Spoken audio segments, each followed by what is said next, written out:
a apresentação, dispensaria a apresentação, porque tu já trabalhaste, mas pelas formalidades, né, também vai ficar gravado para as posteridades aí, então acho importante fazer essa apresentação. Então, boa tarde a todas as pessoas presentes na aula de hoje, bem-vindos, bem-vindas à aula de número 4, intitulada Para quem nem sempre tem razão, mediação de conflitos na escola. Essa aula faz parte do segundo curso de formação em Direitos Humanos e Prevenção a Violências do Instituto Memória e Direitos Humanos da UFSC, né, em parceria aí com a Secretaria de Estado da Educação. Eu me chamo Sandor, eu sou professor do Departamento de Metodologia de Ensino aqui da UFSC, sou membro do IMDH desde a sua fundação, né, em 2019, atuando mais objetivamente no grupo de trabalho em Educação e Direitos Humanos. E eu terei o prazer de fazer a mediação da aula de hoje, que vai ser ministrada, então, pelo professor Diogo Mestre, né, a quem, professor, agradeço a gentileza, né, em aceitar o convite, né, como eu disse, você está fazendo assim, saltando de uma aula para outra, né, nesse momento, então agradeço também pelo seu esforço, né, a vontade de estar participando aqui desse momento importante de formação. Eu vou rapidamente aqui fazer uma breve apresentação que poderá ser complementada por você, né, na medida que ache necessário, tá bom? Então, o professor Diogo Mestre é filósofo e educador, né, tem graduação em filosofia pela Universidade Estadual de Maringá, é mestre em educação pela Universidade Federal de Santa Catarina, doutor em filosofia antiga pela Universidade Federal de Minas Gerais, com estágio doutoral na Universidade Sorbonne, Paris 4, vinculado ao Centro Leon Robin. Atualmente leciona as disciplinas de Teoria e Filosofia da Educação na Universidade Federal de Santa Catarina, onde também coordena projetos de pesquisa e extensão, né, um projeto de pesquisa e um projeto de extensão, mais especificamente sobre a relevância das imagens e da imaginação na formação humana, onde procura investigar o papel atribuído à imaginação na história da filosofia da educação e como isso se reflete na escola que nós temos hoje. Né? Em termos de publicação, né, o professor tem várias publicações, né, destacando aqui algumas delas. Ele organizou e escreveu em parceria com a Secretaria Municipal de Educação de Florianópolis os documentos Diário de uma Transformação e Grêmios Estudantis, Imaginário de uma Transformação, do ano de 2020. Também organizou a coletânea Sobre o Aluno, Reflexões Filosófico-Educacionais pela editora Argos, de Chapecó, no ano de 2021. Bom, apresentado, então, o professor, depois, se quiser complementar a apresentação, fique à vontade. Só quero explicar um pouco a dinâmica, né, da aula. Ela vai, para quem já está acompanhando aí, né, desde a primeira aula, a dinâmica ela vai ser muito parecida com as anteriores, então o professor vai ter entre 40 e 60 minutos aí para fazer a sua apresentação, né, durante a qual os comentários e perguntas poderão ser feitos via chat, né? E após esse tempo, haverá um espaço para debate, né? E algumas respostas às perguntas do chat. Quem tiver vontade depois, ao final, né, da aula, de fazer perguntas, pode fazer perguntas novamente pelo chat ou, de preferência, né, também perguntas aqui verbalmente para o professor, aparecendo na nossa telinha, né, para o professor não ficar sozinho. Então, óbvio, durante a apresentação ele fica sozinho em tela, né, e depois, né, dessa apresentação, quem quiser abrir suas câmeras, fique à vontade. Tá bom? Então, sem mais delongas, eu desejo uma ótima aula a todos nós. Professor Diogo, tens a palavra. Obrigado, Sandor. Acho que é uma grande satisfação estar aqui e poder contribuir com o curso, né, que vocês estão organizando pelo Instituto de Memória dos Direitos Humanos, né.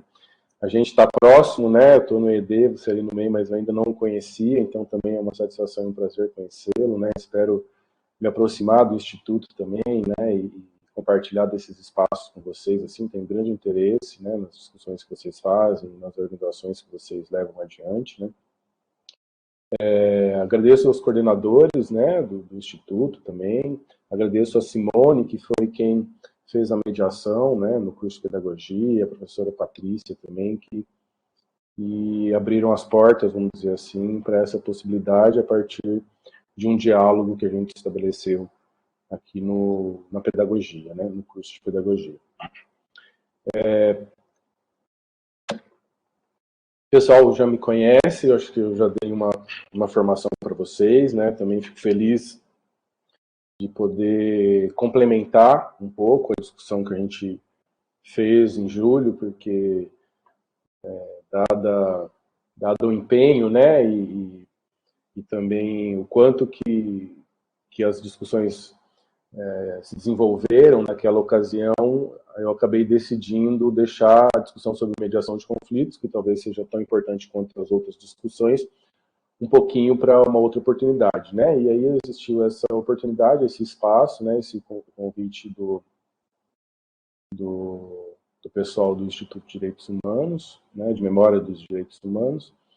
E recentemente eu conversei com a Débora também, né? Perguntei se era o mesmo grupo, quando eu soube que seria para a CEPRI, né? Então, fico feliz de poder dar essa continuidade nas discussões, né? Acho que para começo de conversa, quando a gente fala de mediação de conflitos, é importante a gente... E aí eu indiquei algumas coisas, alguns materiais, né? Tem um documento lá que vocês já conhecem, dos grêmios, tem um exercício que está lá, que aí eu falo um pouco mais no final, para a gente conversar sobre ele, detalhar um pouco melhor.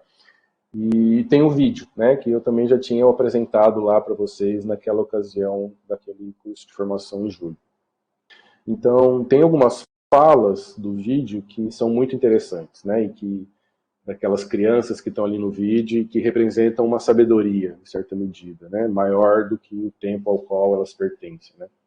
Então, acho que a primeira delas diz respeito a essa ideia, né, de que uma das crianças fala em determinado momento que a mediação é uma coisa que foi criada há muito tempo, né? E efetivamente foi criada há muito tempo. E é uma coisa que eu me indago há muito, né, desde que eu comecei a estudar a questão da mediação, né, eu já, durante o início da minha carreira como docente, eu lecionei num curso de direito, né, de filosofia do direito, e foi onde eu comecei a me interessar pela mediação de conflito como um modo alternativo de resolver os conflitos que não aquele baseado no litígio, né, no sistema litigioso, vamos dizer assim, que é esse com o qual nós estamos acostumados. E a mediação sempre foi um objeto de interesse muito grande, porque me mostrava uma outra conexão, uma outra realidade, né, um outro modo de fazer justiça, né, um outro modo de realizar a justiça.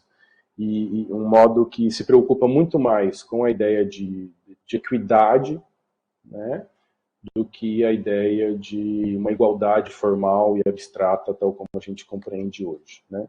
A gente vai ter um pouco a oportunidade de discutir essa oposição, porque ela é fundamental para a gente pensar na mediação de conflitos, né. Então, em termos históricos, a gente pode dizer e relembrar de algumas culturas, né, tradicionais, vamos dizer assim, africanas, né, orientais também, e de outras regiões, que apresentam a relevância da mediação de conflitos comunitária.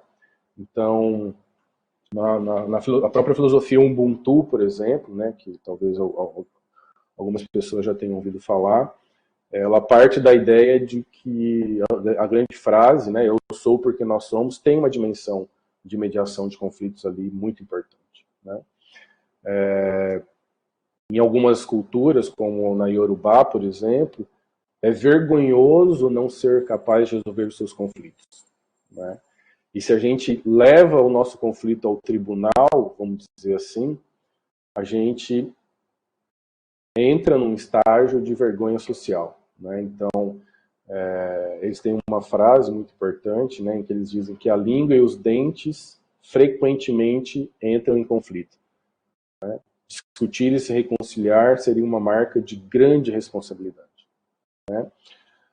Tem um dado curioso que eu costumo mencionar quando eu trato de mediação de conflitos, que é um contraponto, né, em certa medida, e que mostra, né, um pouco como que a nossa sociedade brasileira está organizada num sistema de conflitos, ou como que ela lida com os conflitos, né, sem mediá-los. Acho que isso é importante a gente compreender. Porque como a gente está inserido num sistema normativo, né, organizacional, e a escola está vinculada a esse sistema, a escola acaba muitas vezes reproduzindo essa lógica do sistema normativo ao qual ela se referencia, né, ou ao qual ela se vincula, vamos dizer. Então, no Brasil, por exemplo, a gente tem talvez a maior quantidade de advogados, né, por 100 mil habitantes no mundo, né? Há alguns anos atrás, sei lá, uns 5 anos atrás, a gente tinha atingido a marca de 1 milhão de carteirinhas da OAB. Né? Imagino que agora nós já estejamos com pelo menos 1 milhão e 200 mil carteirinhas da OAB. A gente tem mais ou menos um advogado, né, por 100 mil habitantes, vamos dizer assim, né, por 100 habitantes. Então, multiplicado, a gente chega numa quantidade de advogados enorme. Isso sem falar nos advogados que não obtiveram a OAB, que é isso quase vai para uma porcentagem muito maior da sociedade, né? Se a gente pensar 0,5%, quase 1% da sociedade que fez direito. Né? E isso constitui, né, no sistema normativo que a gente vive, um modo de se relacionar com o direito que se vincula a uma perspectiva da decisão do juiz. Né? E a decisão do juiz, ela gera uma grande insatisfação. Então, o judiciário começou a perceber, nos últimos 10, 15 anos, que a quantidade de litígio, né, que acontecia no interior do sistema jurídico normativo era insustentável. Mas é uma quantidade de litígios que o próprio sistema criou e construiu. Por quê? Porque ele nunca abriu espaço para a possibilidade da gente resolver conflitos ou a possibilidade de que decisões dos juízes fossem feitas pela equidade, por exemplo. Né? E aí eu vou jogando esse conceito, a gente vai trabalhar com ele e tentar definir ele melhor. Então a gente tem uma discussão que envolve também a educação, né, entre coerção e voluntariedade. Por que a gente faz o que é o justo? Porque nós somos coagidos, e aí uma visão pessimista a respeito da natureza humana, que a gente já discutiu nas outras oportunidades, né, diria que a gente só faz o que é o justo se nós formos coagidos, né? Ou uma outra perspectiva, que eu poderia chamar inclusive de socrática, né, que defenderia que a justiça ela pode ser resultado de um ato voluntário, né, ela pode ser resultado de uma decisão voluntária.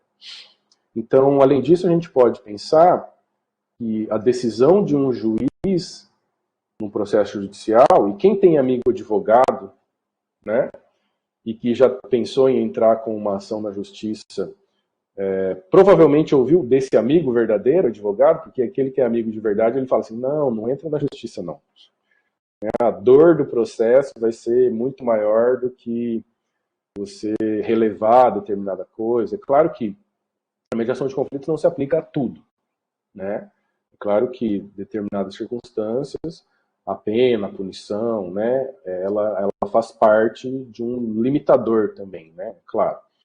Mas, no geral, a maioria dos conflitos elas podem ser resolvidas mediante o diálogo.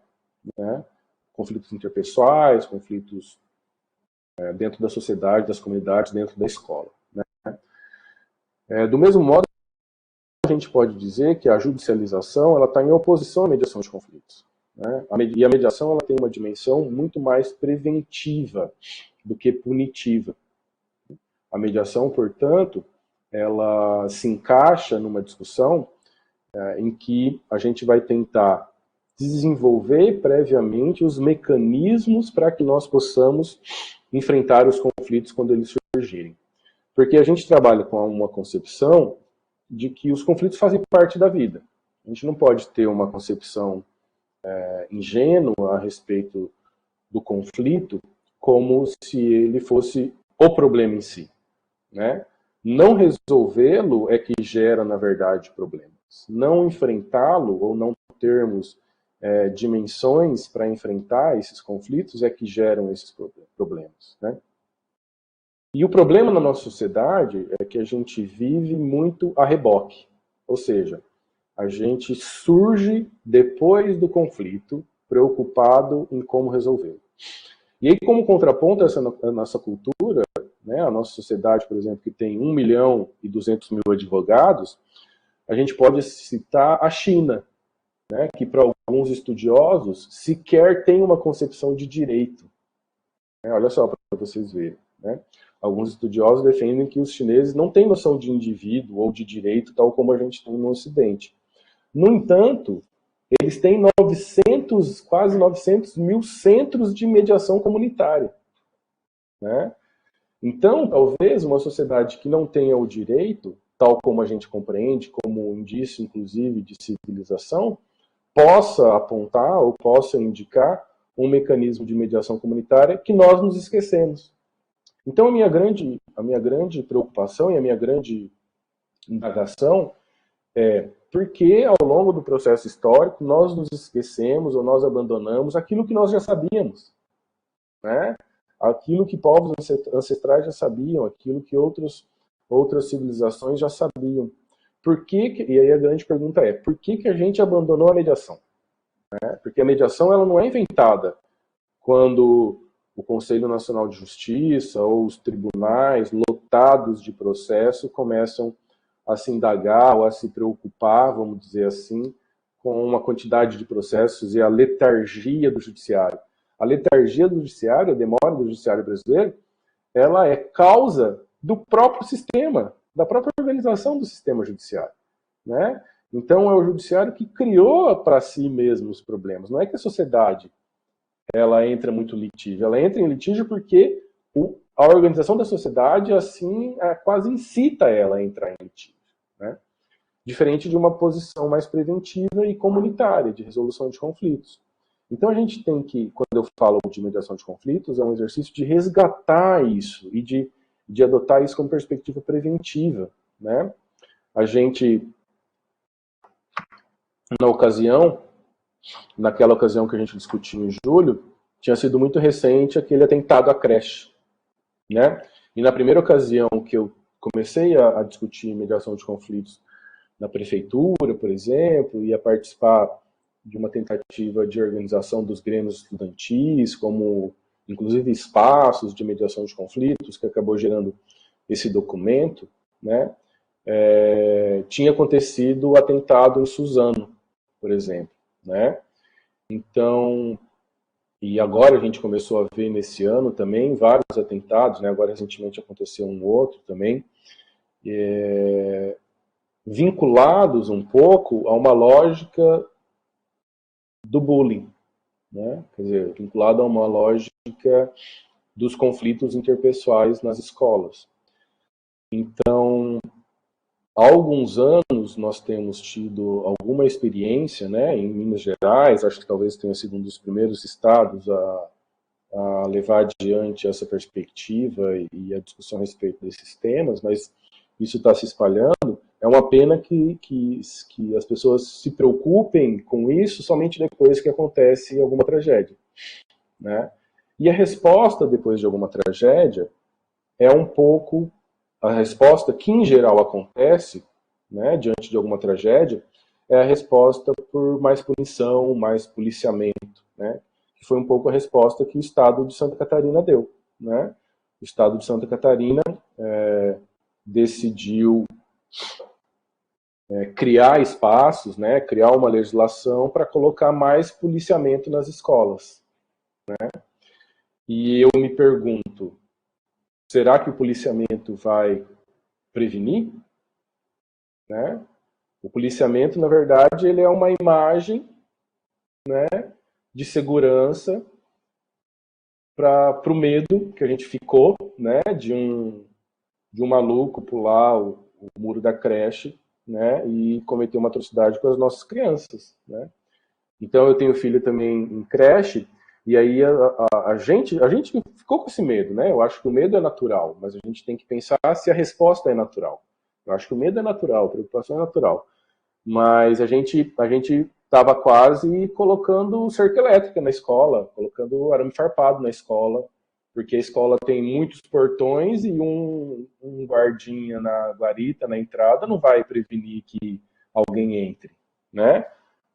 Enfim, então a gente tem que pensar em dois modos, pelo menos, de responder a essas violências ou aos conflitos quando eles surgem, né? Um deles é preventivo, o outro deles é paliativo. A gente ataca os sintomas. Então, para atacar o problema da violência, a gente vai atacar o sintoma da violência pensando com o policiamento, que eu discordo, né? Eu não acho que seja uma alternativa viável. Eu acho que a alternativa viável é, se toda essa verba que foi destinada para o policiamento fosse destinada para criação de centros de mediações em todas as escolas, que toda escola tivesse um espaço para mediar conflitos, que os estudantes aprendessem a mediar conflitos, né? Que seja a partir daquelas dinâmicas que eu fiz, que eu propus com vocês, né? Exercitar o diálogo que está esquecido, exercitar uma discussão sobre valores que também está esquecida, né? Do que é o maior bem, do que é o maior mal, do que é menor mal, do que é menor bem, e a partir disso tentar mediar os conflitos concretos, né? Algo sobre comunicação não violenta, que eu quero falar um pouco para vocês também, né? E propor um exercício. Então, quando a gente pensa na mediação de conflitos, é assim. E aí, mais uma vez, né? Esse curso e essa fala, ela é uma fala inicial, né? Eu não estou formando mediadores aqui, né? Eu estou discutindo, jogando uma ideia, né? Para que a gente possa construir, inclusive, talvez coletivamente, né? Inclusive com apoio do Instituto ou de outros espaços, porque isso acho que é algo urgente e necessário, formação de mediadores, né? Então, um dos problemas é a gente fazer essa discussão e ir com voluntarismo querer resolver os conflitos. Mas o problema disso é que a gente chega com uma projeção para resolver esses conflitos que não vai ter efetividade. Então a gente chega como os nossos pais chegavam para a gente, né? Se abracem, pede desculpa, coloquem a camisa da amizade, né? Sei lá, enfim. As pessoas vão continuar se odiando, no dia seguinte elas vão continuar brigando porque o conflito não foi resolvido. O conflito não foi enfrentado. A gente chega muitas vezes como o juiz, né? O pai, esse pai juiz, essa família juiz, né? Esses pais juízes, esse estado juiz que decide os conflitos, os litígios, né? No judiciário. Quando, na verdade, se a gente mediar os conflitos, a gente vai gerar uma satisfação muito maior em relação ao sentimento da justiça, né? Então, tem vários estudos que dizem que o sentimento de justiça feita por quem passou por um processo judicial é de 15%, porque o processo é tortuoso, né? O processo é tortuoso. E se a gente enfrenta isso com escuta, com comunicação não violenta, com empatia, com desenvolvimento da imaginação, né? A gente vai permitir o desenvolvimento de uma sensação de justiça muito maior, né? E aí eu cito a questão do bullying e a questão da legislação, porque ela é, para mim, o grande exemplo de um equívoco, de uma dificuldade de enfrentar os problemas, né? E aí eu entro um pouco nas discussões sobre as legislações. Por quê? É interessante isso aqui. Quando a gente discute a lei anti-bullying, a primeira tentativa, né, era compreender que a gente tivesse a gente tem, né, vamos dizer, um código de menores, né, que era de 79, que organizou durante muito tempo as decisões a respeito da infância e da juventude, né? E aí a gente teve um movimento com a Convenção Internacional sobre os Direitos das Crianças, né, que acabou gerando depois o Estatuto da Criança e do Adolescente, né? E depois a Lei Anti-Bullying em 2015, nacionalmente, mas que já existia uma lei anti-bullying em Santa Catarina desde 2009, né? Não sei se vocês sabiam disso, mas a gente já tem uma lei anti-bullying maravilhosa, né?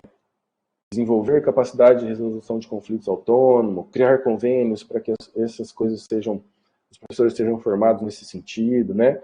Mas olha só o quão paradoxal é o nosso sistema judiciário. A gente cria uma lei e sabem qual foi o efeito imediato dessa lei?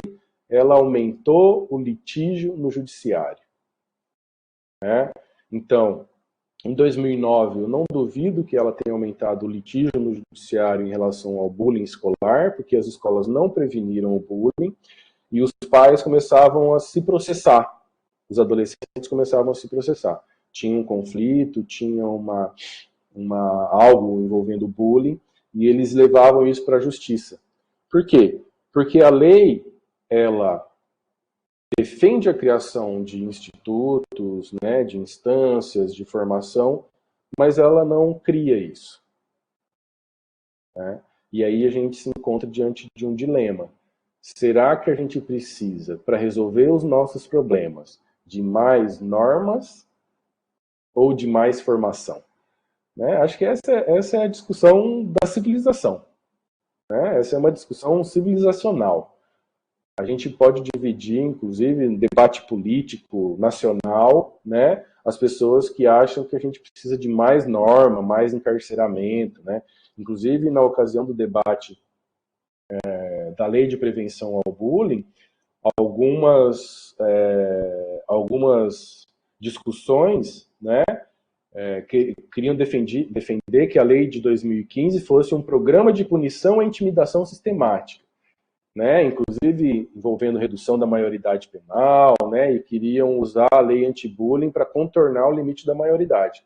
Mas o que venceu foi um outro grupo, né, que é um programa de prevenção e de combate à intimidação, e não de punição.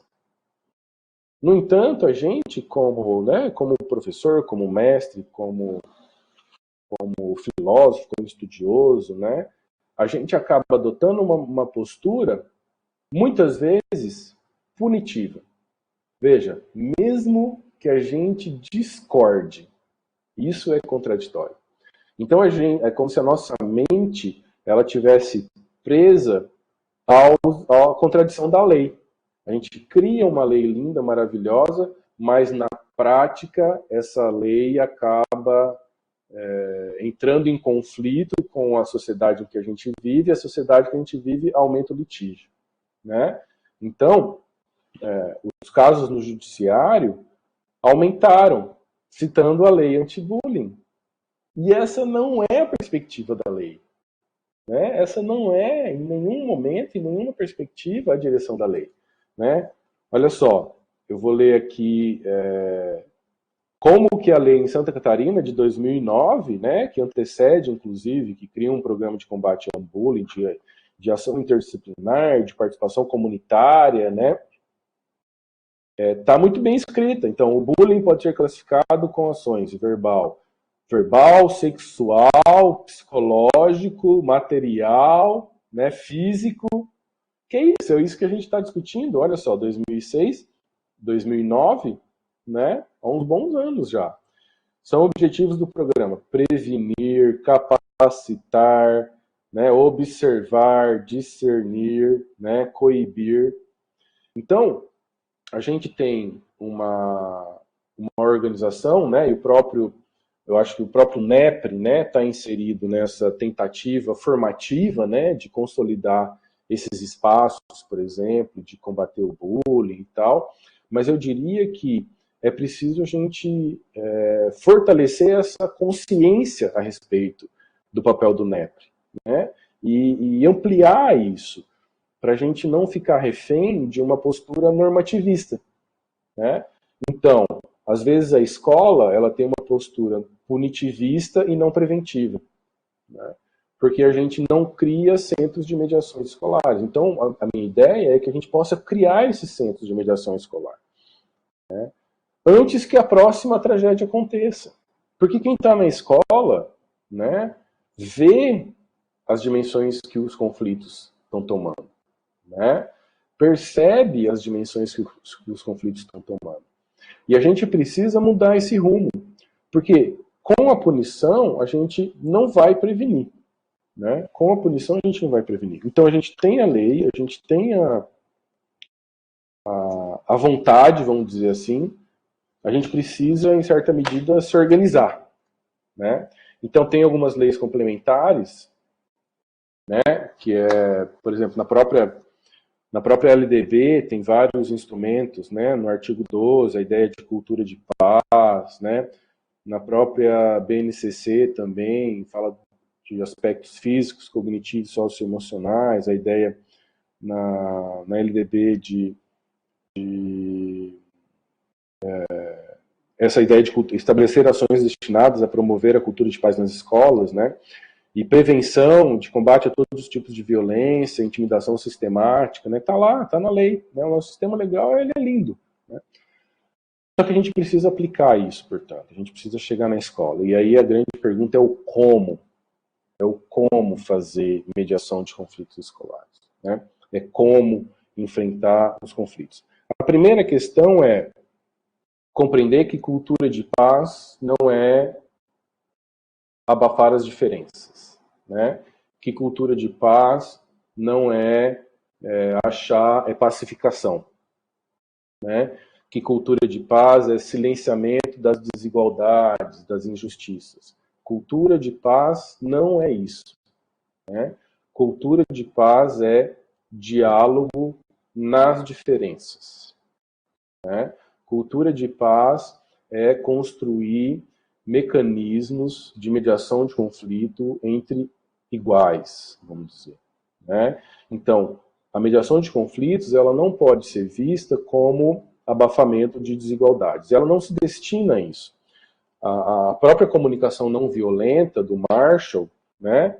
Ela não significa um instrumento para coagir o outro a fazer o que eu quero. Coagir o outro a fazer o que eu quero. Então isso é relevante para a gente compreender que o espaço no qual a gente está se inserindo está vinculado à possibilidade mesmo do diálogo. Essa imagem, ela é uma imagem interessante porque ela é uma imagem mitológica grega, né? E ela está vinculada a uma frase que o Sócrates elabora na República, né, em que ele diz assim: essas pessoas que defendem, né, que a gente resolve os problemas sociais, os problemas éticos, né, com mais norma e mais punição, elas são muito engraçadas, porque elas acham que se cortar uma cabeça da hidra, o problema vai estar resolvido. Quando, ao cortar a cabeça da hidra, surgem duas hidras, né? Então essa é uma representação mitológica do Heracles, né, com o seu taco representativo, lutando contra a Hidra, que era uma besta, né, um animal com muitas cabeças de cobra, né, e que cada uma que ele cortava surgia outra no lugar. Isso tem a ver com a ideia do ciclo infinito também, né, a ideia de outros mitos dentro do pensamento grego, né, do pensamento tradicional grego, que mostram a reincidência de certos aspectos, né? Quer dizer, a ideia do mito de Sísifo, por exemplo, né? Ele sobe a pedra desce, ele sobe a pedra, ela desce, de processos infinitos, né? Então a ideia de criar uma norma para resolver um conflito, ela é um processo infinito porque ela vai gerar mais problemas. Então veja, eu volto à origem. Nós criamos uma lei para tentar resolver os conflitos. No entanto, essa lei acabou sendo utilizada para judicializar esses conflitos, ou seja, é o caminho absolutamente oposto do que nós queríamos, né? Absolutamente oposto do que nós queríamos. Então, se a gente quer resolver os conflitos, talvez a gente não precise objetivamente de uma lei, a gente precise de formação, a gente precisa de educação, a gente precisa de preparação, né? Então, acho que essa é a discussão, né? Esse é o problema. Eu não sei como é que tá, se tá tudo bem, vocês querem comentar também, eu posso, né, ir respondendo aqui no chat, não sei se já teve alguma pergunta, acho que não. Ainda não tivemos pergunta, Tudo bem. mas o pessoal está aqui dizendo que está tudo bom, está tudo bem, está tudo certo, tá Tá, maravilha. Então, qualquer coisa podem ir colocando. Ao final também a gente acho que vai ter um tempo, né, razoável para discutir. E aí, no final, eu posso ir retomando essas perguntas, posso ir comentando agora também, enfim. E aí entra em jogo, né, a discussão sobre a importância da comunicação não violenta e a pergunta sobre o que seria, né, essa comunicação não violenta que está ancorada na mediação. Aqui é preciso fazer um parênteses, que é o seguinte. Tem sido comum, né, o judiciário, partes do judiciário, tomarem iniciativas próprias, né, de diferentes mecanismos para tentar resolver os conflitos. Então, parte do judiciário tentou elaborar, por exemplo, programas de justiça restaurativa, né? E aí eu quero fazer um parêntese sobre a diferença entre justiça restaurativa e mediação de conflitos. Justiça restaurativa trabalha um pouco com a ideia de restaurar um dano que já aconteceu, né? A justiça restaurativa, ela tem a sua origem, em geral, no direito penal, né? Que é onde efetivamente o dano está posto, né? De modo mais claro, vamos dizer assim. E tem sido, assim, não me oponho à justiça restaurativa, mas eu acho que é importante a gente estabelecer uma diferença teórica e, em certa medida, com relação à finalidade. A justiça restaurativa, ela pode ser utilizada como prevenção, mas ela em geral, ela é utilizada como remédio. Então, ela é a posteriori, ela vem depois que o dano aconteceu e que está identificado. E uma das questões com a justiça restaurativa é que ela trabalha com uma hipótese de responsabilização, né? Então, alguém assume a responsabilidade, por exemplo, alguém foi lá e deu um soco no outro adolescente, né? Esse adolescente que deu o soco no outro vai se responsabilizar, admitir o erro, assumir a culpa e vai entrar no círculo restaurativo, né? Que é um dos instrumentos, por exemplo, que a gente pode utilizar para tentar enfrentar esse conflito. A questão é que, na mediação de conflitos, a responsabilização ela é muito mais tênue, ela é muito mais complexa, né? Eu atuo aqui na UFSC, eu estou na presidência da Comissão de Ética Pública, que trabalha com conduta do servidor público. Grande parte dos conflitos são, muitas vezes, mútuos. É raro o conflito que é só uma única parte, né? Eu vou citar em abstrato um exemplo.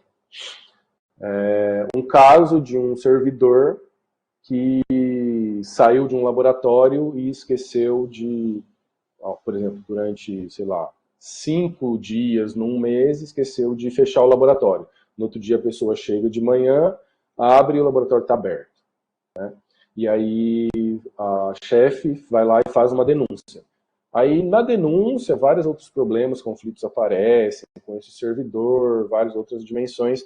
Aí, durante o processo dessa denúncia, por exemplo, desse conflito, aparece que o servidor tem uma questão de saúde mental, né? Que ele está tomando medicação, que ele tem um transtorno bipolar e que isso a chefia não sabia, né? Então isso toma uma outra dimensão. Por quê? O que está em jogo não é um agente causando objetivamente um dano ao outro ou ao coletivo, né? São dimensões mútuas, né? São dimensões recíprocas do conflito. E grande parte dos conflitos que a gente recebe na comissão de ética, por exemplo, tem essas dimensões. São dimensões objetivas, mas que, quando a gente investiga, tem dimensões de saúde mental também envolvidas, né? Então, não é no sentido de desresponsabilizar as pessoas, mas é pensar também numa possibilidade de nós nos responsabilizarmos pelo ambiente em que nós estamos vivendo, né? E isso é um fator, por exemplo, de complexificação, né, de complexidade dos conflitos, em que eu não vou só acusar o outro como agente de algo que eu me considero afetado. E a comunicação não violenta ela é muito interessante, porque ela indica e ela aponta para uma direção em que a gente tenta ser o mais objetivo possível em relação à nossa comunicação, né? E assumir a responsabilidade pelos nossos sentimentos, como a gente se sente em relação às nossas necessidades e tentar estabelecer na comunicação não violenta, a possibilidade de um pedido, né, para que o outro faça algo para atender alguma necessidade nossa, vamos dizer assim. Então, vamos dizer, pensar nesse caso. Uma chefe sem comunicação não violenta, ela chegaria para esse servidor e diria assim, você sempre esquece a porta aberta, você nunca tem atenção ao trabalho, né? O sempre e o nunca são juízos de avaliação, né? É diferente de eu chegar para o servidor e falar assim, olha, nesse mês, em 5 oportunidades, você esqueceu a porta aberta. E se eu descrever um fato, né? Sem julgar, sem avaliar, né? Vamos dizer assim. E o fato de você esquecer a porta aberta gera um sentimento em mim de muita preocupação, a chefe pode dizer. Por quê? Porque eu tenho necessidade, né, de cuidar, eu tenho a responsabilidade, mais do que isso, né, eu tenho a responsabilidade, a necessidade de ser responsável por esse ambiente. Então, se alguém roubar ali, eu vou ficar responsável. Então, isso me preocupa profundamente. Então, eu vou tentar elaborar, por uma perspectiva de comunicação não violenta, um pedido para essa pessoa. Então, seria muito importante que você ficasse atento a essas dimensões, né? Tem um caso muito engraçado que o Marshall Rosenberg conta, né, de uma mãe que estava fazendo o curso do Marshall, e aí ela pede ajuda para o Marshall Rosenberg que ela quer chegar em casa e comunicar de modo não violento, né, que ela não quer mais fazer comida na casa, que ela não vai mais cozinhar na casa. Então ela vai lá, ela faz o curso, né, ela aprende, então ela vai lá e comunica às pessoas, né, porque ela fala que ela não se sente bem cozinhando, né, não faz bem para ela. E ela tem necessidade de ocupar aquele momento fazendo outras coisas, né, que não ela se sente aprisionada na cozinha, então ela não quer mais cozinhar. E aí ela vai e comunica isso para a família e tal, e aí 6 meses depois o filho dessa mulher foi fazer o curso com o Marshall. Aí ela chegou, o filho chegou, né, e comentou com ele, minha mãe veio fazer o curso com você há um tempo e tal. Aí ele não se lembrava, ele contou um pouco mais de detalhes, aí ele se lembrou, então eu lembro, e aí como é que estão as coisas, né, e tal. Aí o filho falou assim, ela parou de cozinhar lá em casa e tal, né, e tá ótimo, porque a comida que ela fazia era horrível. Ou seja, a pessoa se obrigava a fazer algo que ela não gostava, né, e ninguém na família discutia, né. Então, quando ela se libertou daquilo, sei lá, outras pessoas, talvez o filho tinha interesse, cozinhava, tinha prazer em cozinhar, que ela não tinha, e começou a cozinhar para todo mundo e foi melhor, né? Mas era um consenso que a comida dela não era boa. Então, isso tem a ver um pouco com os processos da mediação de conflitos. E que são os processos também envolvidos com processo de autoanálise, né? A gente pode fazer esses processos de como se comunicar com os outros na terapia, né? Mas a gente pode tentar fazer um processo de autoanálise também, que é a mediação a comunicação não violenta, ela permite. Então a gente faz um processo de autoanálise sobre como nós estamos nos comunicando com os outros. Não é simples, é muito bonito aqui na teoria, né? Nossa, que legal, vou aplicar a comunicação não violenta. Na hora que você vai ver a dificuldade que é você descrever um fato sem julgar, né? Você tem um combinado na sua casa. Tal pessoa lava a louça tal dia. Você vai ter que descrever esse fato sem julgar, sem xingar, sem avaliar, sem julgar ela, sem diminuir, sem aumentar, né? E se conectar com o sentimento que aquilo gera, mas não é o que a pessoa faz que gera o sentimento. É algo anterior. É a sua necessidade não atendida que te irrita. É a sua necessidade, por exemplo, que varia, né? Vamos dizer aqui, tem 70 pessoas.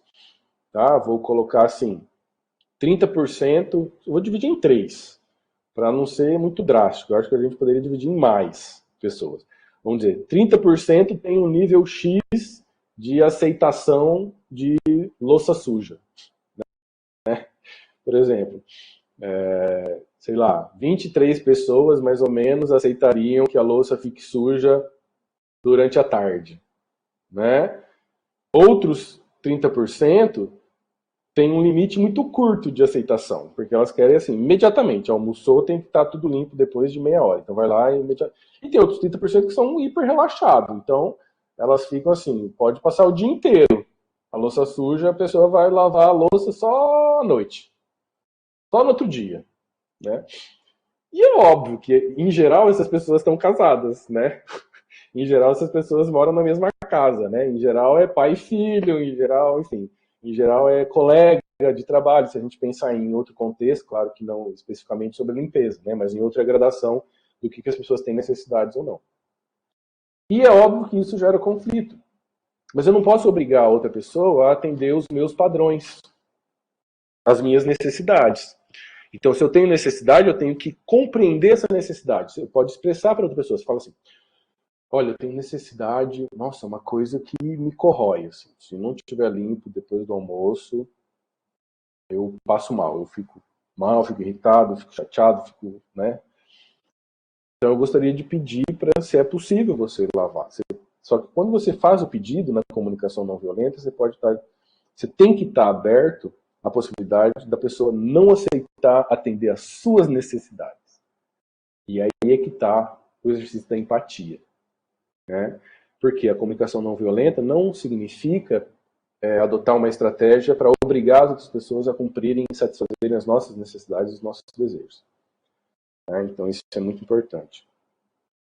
Diogo, Sim? Perdão, eu vou aproveitar te pedir, né, 10 minutos para fazer as considerações, pode ser? Tá bom. Beleza, obrigado. Então, assim, eu vou passar um pouco algo que eu já falei, né?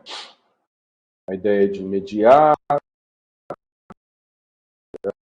a importância sobre restabelecer a comunicação, a ideia de intersubjetividade, a reciprocidade, a importância da escuta, né?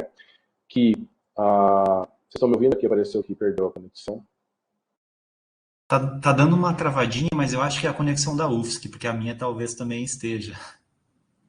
Mas estamos te Tudo ouvindo. bem. Estamos te Então, ouvindo. se tiver muito ruim, vocês me comuniquem. Tudo bem. E que para resolver uns conflitos, nós temos que ter autonomia, então as partes têm que decidir quem vai mediar o conflito, né? As partes vão identificar soluções, ninguém vai chegar prontamente para as partes que estão querendo mediar o conflito e dizer como um pai diria, então isso, aquilo. Elas têm que chegar a uma conclusão por si mesmas, né? Claro que a gente pode indicar, criar estratégias e mecanismos para que elas, para que a gente contribua para que elas descubram o caminho, né? O consenso tem que ser construído e tem que ter uma reciprocidade, que é um conceito fundamental na mediação de conflitos, que a gente pode traduzir, né, ou pensar em outro conceito que tem a ver com o mutualismo. Né? Então, a gente vive numa sociedade de profunda competição e pouco mutualismo. O que é mutualismo? É ajuda mútua, ajuda recíproca. Né? Então, por exemplo, minha filha direto, tem 4 anos. Eu saio para andar com ela de bicicleta, ela quer sempre ganhar de mim, né? Eu saio correndo um pouco, ela, vou ganhar. E eu tento sempre, eu acho que isso faz parte da vida, óbvio, mas isso não é o centro da vida, né? A gente tem que aprender vamos correr junto, vamos chegar junto, né? Vamos atingir ao fim junto. Né? Acho que essa é uma dinâmica também. Se a gente chega na mediação de conflitos com o espírito da competição, a mediação de conflitos vai travar. Né? Tem algumas passagens, eu vou passar depois esse PowerPoint para vocês, tá? Eu não vou ler também para não tomar muito tempo. Sobre um estudo do Johnson, que trabalhava com mediação de conflitos entre pares, então as crianças eram formadas para mediar e prevenir os conflitos entre si mesmos. Né? Aqui tem a ideia da régua rígida, com a qual eu já trabalhei um pouco com vocês, a ideia de uma régua moldável que se adapta às circunstâncias, né? E isso é muito importante nos exercícios que o Marshall propõe. Então, a régua rígida, aquela pessoa rígida, ela é a hiena, que é sempre uma comunicação violenta. E a régua moldável, daquela pessoa que se adapta, seria a girafa, que tem sempre uma comunicação compassiva e fundada na empatia, né, e não na violência. Então, eu quero chegar aqui a essa ideia de responsabilidade emocional, né, que é um pouco a conclusão das etapas do que o Marshall propõe. Então, é comum, quando a gente passa pelo processo da mediação de conflitos, a gente passar por 3 etapas, que é a escravidão emocional, que é quando a gente acredita que é responsável pelo sentimento dos outros, né? E isso é problemático porque o outro está se sentindo daquele jeito, não é porque eu fiz algo, né? Assim como eu estou me sentindo de determinado modo, não é porque o outro fez algo. O outro tem que entender que é a necessidade dele não atendida que está fazendo ele se sentir daquele jeito, né? Eu tenho que entender que é a minha necessidade não entendida que está me deixando de determinado modo, sentindo determinada coisa. Esse é o primeiro estágio. O segundo estágio seria o estágio ranzinza, no qual nos recusamos a admitir que nos importamos com sentimentos e necessidades de qualquer pessoa, né? Então é o estágio do não me importo, né? Vivo em comunidade, estou num relacionamento, sei lá, vivo num espaço comum, mas não estou nem aí para o que o outro pede, o outro sente, o que o outro quer. E o estado de libertação, que é um estágio no qual a gente aceita a total responsabilidade pelos sentimentos nossos, mas não pelos sentimentos dos outros, né? Ao mesmo tempo que temos consciência de que nunca poderemos atender as nossas próprias necessidades à custa dos outros, né? Esse seria o estágio de libertação emocional, que pode ser resultado de uma dinâmica da comunicação ou do exercício da comunicação não violenta, tá? E aí entra em jogo o exercício. Eu queria só tomar um tempo para falar sobre o exercício, tá? Tem um exercício lá no Moodle, né? O exercício é de múltipla escolha, são 4 etapas. São 10 frases. São frases retiradas do próprio livro do Marshall Rosenberg, né? O livro da comunicação não violenta, que está lá também e eu recomendo profundamente a leitura. Assim, né?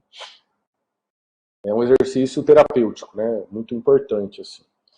E fundamental, né? Se a gente quer trabalhar com mediação de conflitos, para além dessa dinâmica voluntarista, né? Pensando numa perspectiva formativa ou autoformativa, vamos dizer assim, é fundamental, né? A gente lê esse livro. Então tem essas 4 etapas. No primeiro exercício, a primeira parte, vocês vão ter que selecionar as frases que descrevem fatos sem juízo.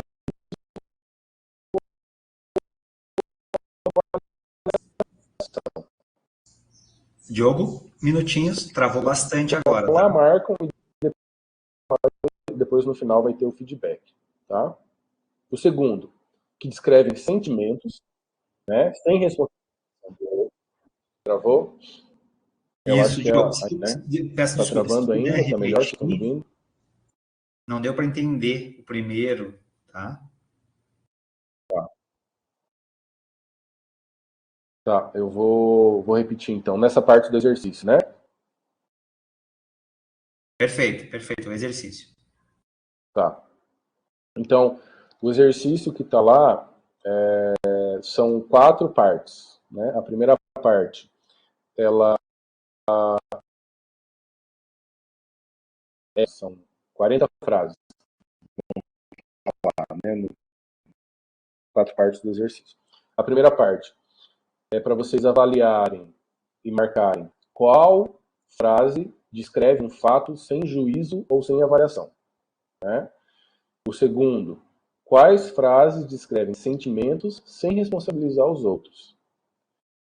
Então, às vezes, as palavras que a gente utiliza para sentimento, elas vêm numa forma gramatical que quase responsabiliza o outro. Então, eu estou irritado.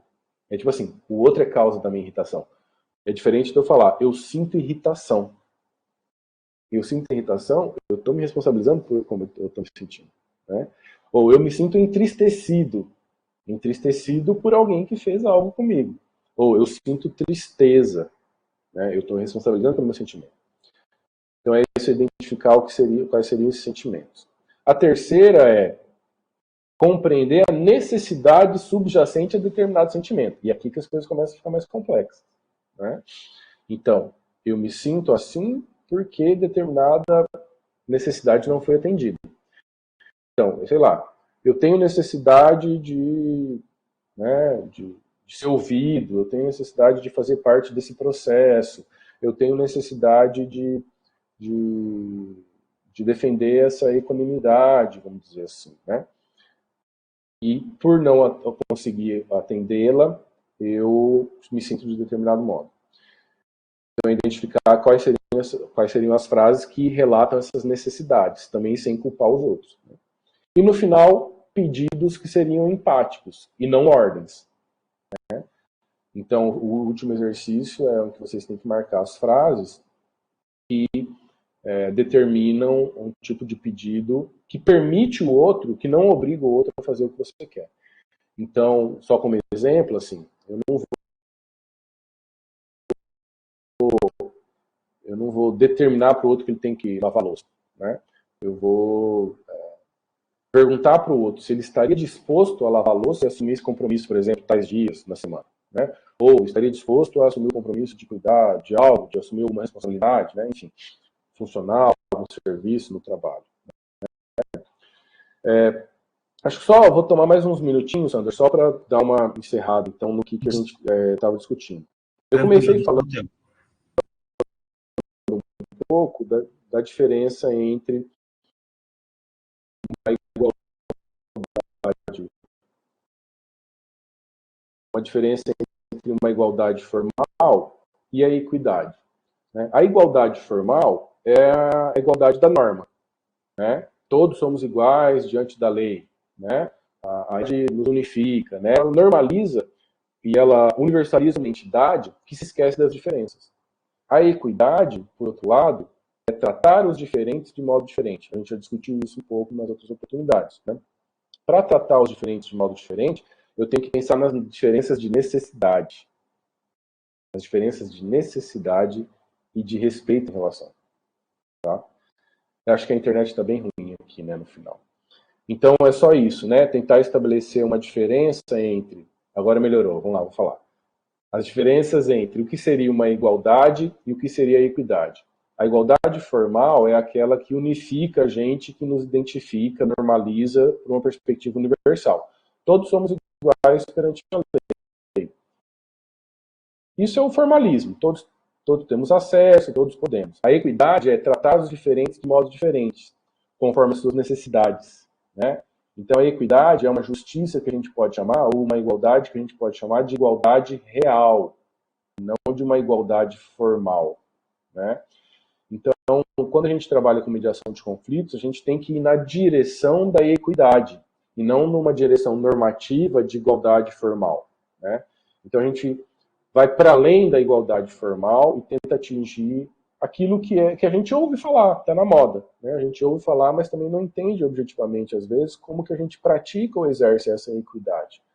Então, a equidade ela implica em chegar ao caso particular, compreender o conflito particular, compreender as necessidades e as diferenças. Isso é muito importante. Né? Por quê?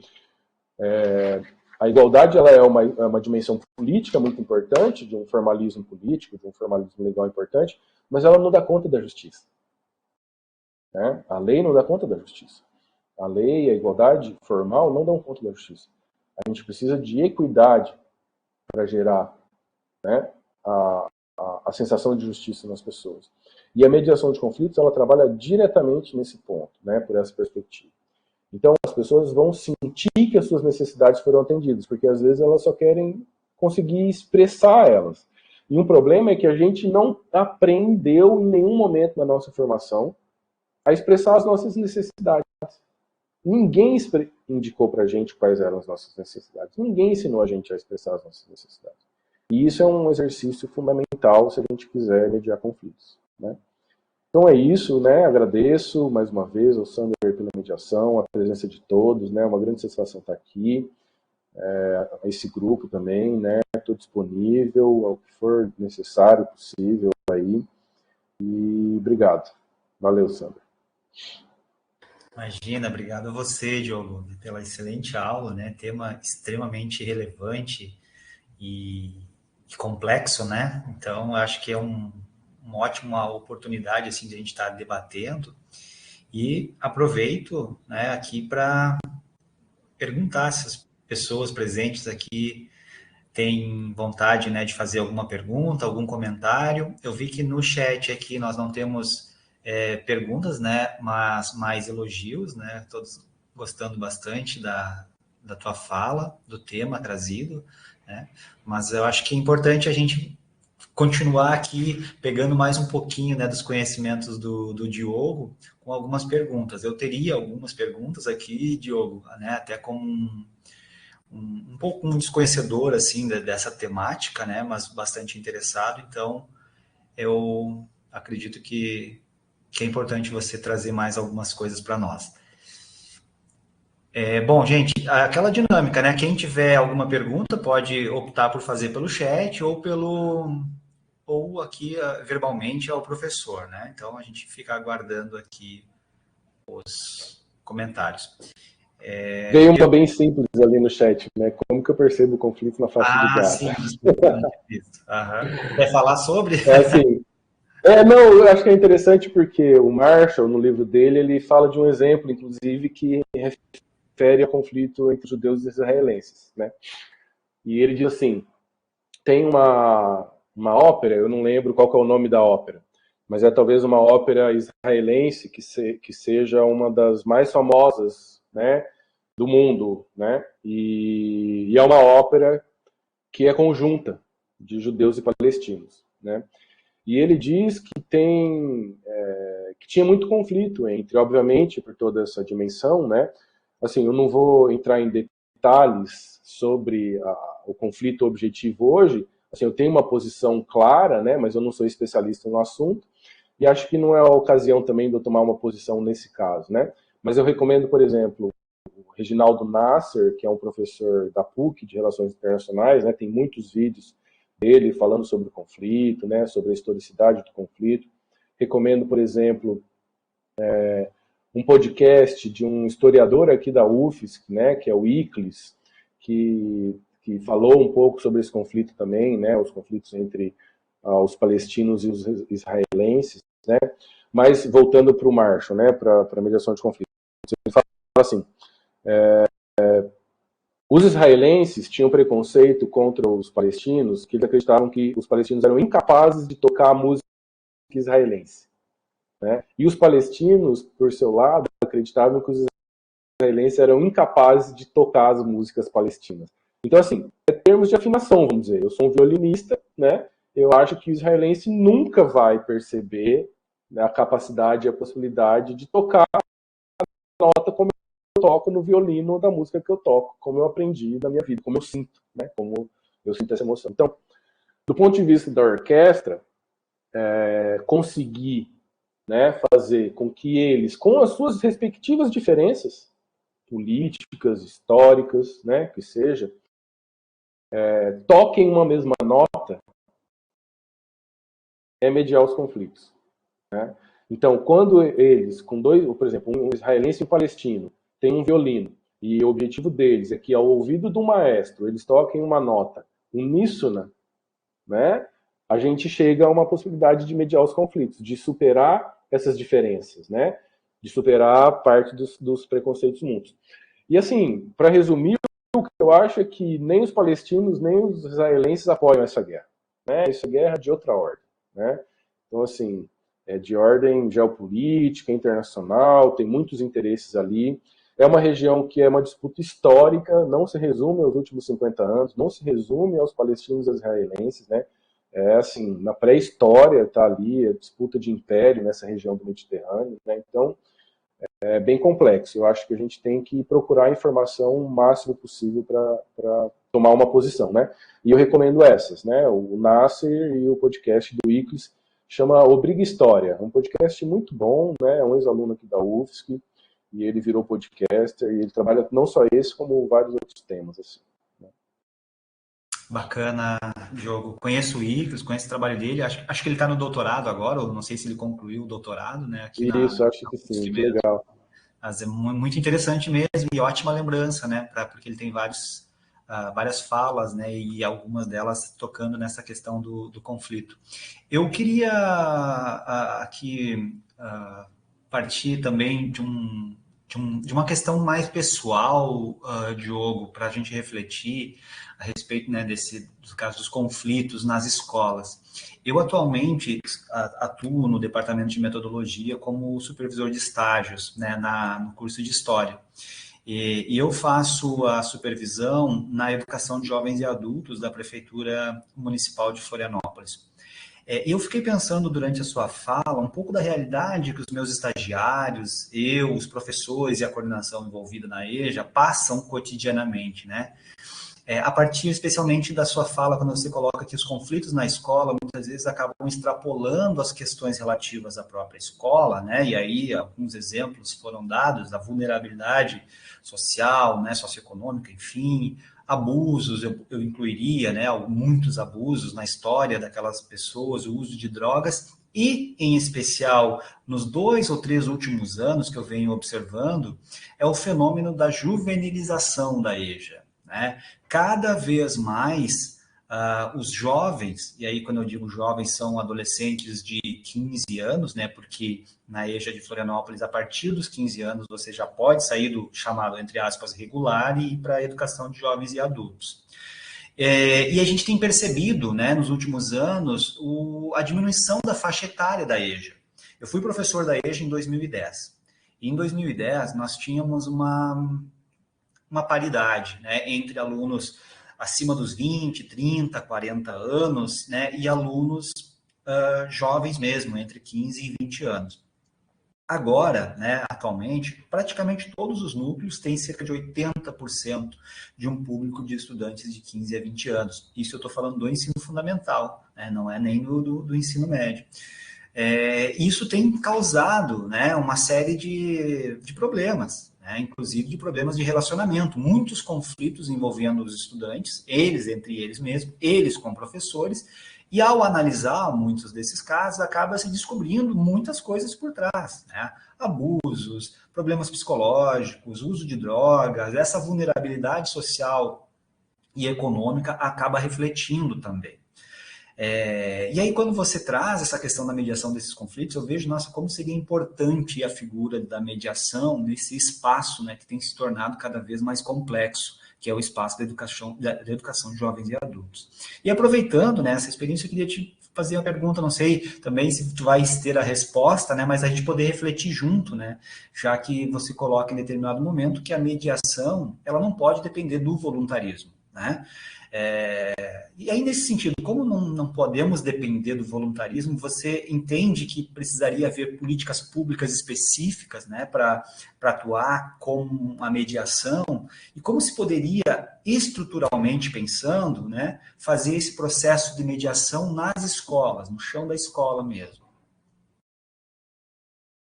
Obrigado, Sandor. Eu acho que a sua pergunta me traz muitas questões, né, também, assim, que é isso, né, a gente, primeiro, né, acho que a primeira questão é como nós nos colocamos, às vezes, como professor, né, o que representa a figura do professor. Às vezes o professor e o mestre, ele está numa perspectiva muito, ele é a instância da norma na sala, quase, né. Então ele é a instância da norma, da avaliação, da pena, né? Não cumpriu o prazo, é zero. Né? Não fez a nota, é zero. Né? Reprova, né? Vamos dizer assim. Então, tem uma instância normativa nessa imagem do professor que retrata um pouco do sistema no qual a gente vive, sabe? Né? E aí tem inúmeras outras dimensões que eu acho que a gente pode levar em consideração, né? Eu tenho trabalhado muito com o esquecimento da oralidade na formação, né? Eu tenho a impressão que nas escolas, a partir da quinta série, por exemplo, a gente tem um esquecimento sistemático de 3 elementos que são muito importantes para a mediação, que é o diálogo, a imaginação e as emoções, né? Eu não quero só uma escola, né, essa escola que às vezes os liberais falam, uma escola das emoções, tal, não é isso. É mais complexo, é mais sério, sabe, do que isso, assim. Então, às vezes a gente está preso a uma estrutura em que a gente quer impor uma escritura, né, uma norma, uma normalização, vamos dizer assim, de alguns elementos e se esquece do diálogo. Então, vou imaginar, vou assumir aqui como eu já me portei como professor com uma comunicação violenta, né? Vocês estão achando que isso aqui é o quê? Né? Vocês estão achando que isso aqui é o quê? É educação infantil? Vocês estão achando que eu sou pai e mãe de vocês? Né? Você está achando que eu vou pegar pela mão para ler o texto? Né? Vocês estão achando o quê? Né? Então, assim, isso é uma comunicação violenta. Eu estou julgando todos os alunos. Né? Simplesmente assim, me colocando como alguém que está querendo dar um sermão para eles. Né? É diferente de eu chegar, por exemplo, e tentar me comunicar de modo não violento com eles, dizendo assim, olha, eu observei, eu percebi que nem todos os alunos entregaram trabalho, né? Eu sinto uma preocupação muito grande, porque a minha necessidade como professor é fazer com que vocês interajam, que vocês entendam, que vocês aprendam, né? E eu estou aqui disponível, assim. Então, meu prazer maior é conseguir tentar dialogar, né, que vocês se interessem, despertar o interesse de vocês pela minha disciplina, né? Então, o pedido seria: será que a gente pode abandonar o celular, por exemplo, né? Será que a gente pode tentar se concentrar aqui? Será que a gente pode trazer isso para esse pé, né? Então, esse seria o primeiro elemento. E olha, isso é reformar o modo de ser professor. Né? Isso é reformar o nosso modo de ser professor.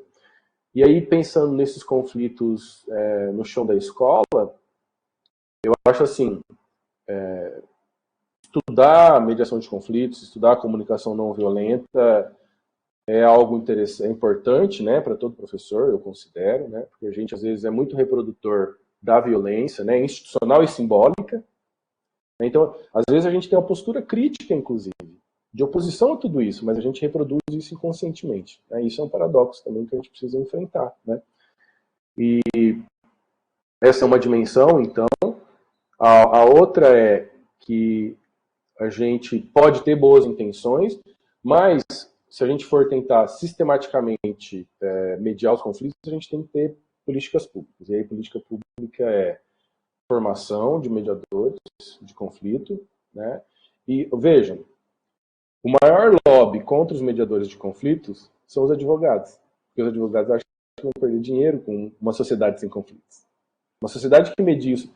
Se a gente abrir aqui um centro de mediação de conflitos, né? Eu tenho, enfim, a minha ideia é, eu devo sair da comissão de ética no ano que vem. Aí eu quero tentar criar uma câmara de mediação de conflitos na UFSC, inclusive, né? Para mediar os conflitos institucionais. Porque a maioria dos casos que chegam para a gente na comissão de ética são conflitos interpessoais que poderiam ter uma outra abordagem. Às vezes as pessoas usam o sistema ético, o sistema da corregedoria para se punir, para se ameaçar, né? Para se atacar institucionalmente. Então isso seria uma dinâmica, a possibilidade de exercer isso na prática. E levar isso para a escola, então são vários níveis. A gente pode pensar mediação escolar, mediação comunitária, que é fundamental, porque se a gente não envolver as famílias numa mediação, não vai adiantar, né? Vai melhorar muitos conflitos escolares, mas não vai adiantar. Tem que ser mediação comunitária, né? Isso que é o alvo. E mediação institucional, portanto, né? Mediação civil, sabe? Eu diria assim, é isso. A gente tem que ter uma consciência da relevância da mediação, né? E com todo respeito aos advogados, aos colegas do direito, né? Eles precisam se formar também, porque a cultura jurídica ela é muito vinculada a uma perspectiva que não atinge a equidade. Portanto, eles precisam se formar também. E eu já atuei no direito, eu sei bem. Assim, né? Eles precisam também se formar na mediação e aprender uma outra forma de pensar o direito. Né? Um direito crítico, um direito alternativo, né? Um direito que incorpore a mediação de conflitos. E eu acho que a escola também. Né? Eu acho que a escola também. Então é algo que eu vejo várias iniciativas ainda isoladas, né? E aí vou te dar um exemplo. A Argentina tem um Plano Nacional de Mediação de Conflitos Escolar, né? São 4 documentos, né? Eu estou com uma bolsista de extensão, né? E a gente leu esses documentos, ela está também na escola, né? Ela vive esses conflitos, né, na escola.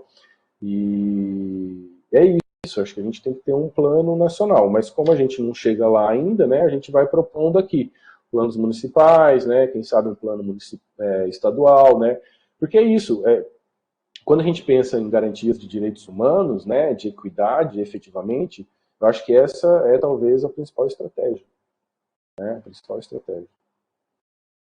Acho que a Débora está com a mão levantada, não sei.